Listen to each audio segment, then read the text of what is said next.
When will this prophetic vision be fulfilled? According to Ezekiel chapter 2, verse 3, and chapter 3, verses 1, 4, 5, and 7, the prophet was to bear his message to the whole house of Israel. The term house of Israel, denoting either all 12 tribes or only the 10 tribes as the case might be. Yet he did not understand the meaning of the vision.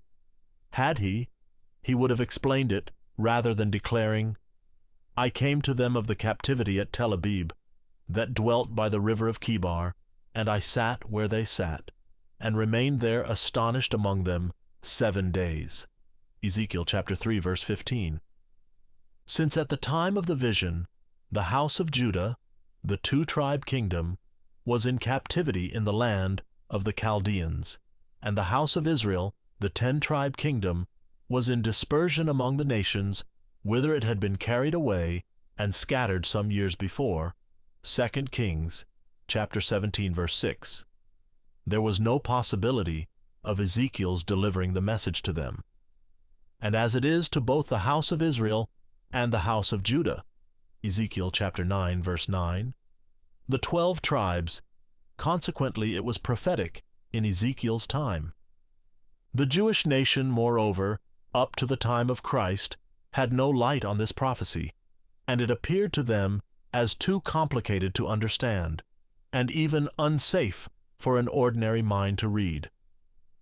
All this chapter appeared so obscure and full of mysteries to the ancient Hebrews that, as we learn from St. Jerome, Epistula ad Paulinum, they suffered none to read it before they were 30 years old. Douay version, footnote to Ezekiel, chapter 1, verse 5. And having seen no light in this scripture until the present time, the Christian Church has made little or no attempt to explain it. And finally, as no slaughter such as the one described in Ezekiel chapter 9 has ever occurred, its fulfillment is obviously yet future. Plainly, therefore, the vision was prophetic in Ezekiel's time, and has been prophetic ever since. And if it is ever to be fulfilled, and not remain a useless and unprofitable writing, a thing which God never creates, then its mystery must, of course, now be unveiled, and its action executed in the near future. In the clear light of these facts, chapter 9 is seen to hold the climactic scene of the vision, describing the awful work which the Lord is to do when, with the cherubim, he visits the earth. It shows the fearsome consequences to those who reject its message, its blessings missed, the kingdom lost.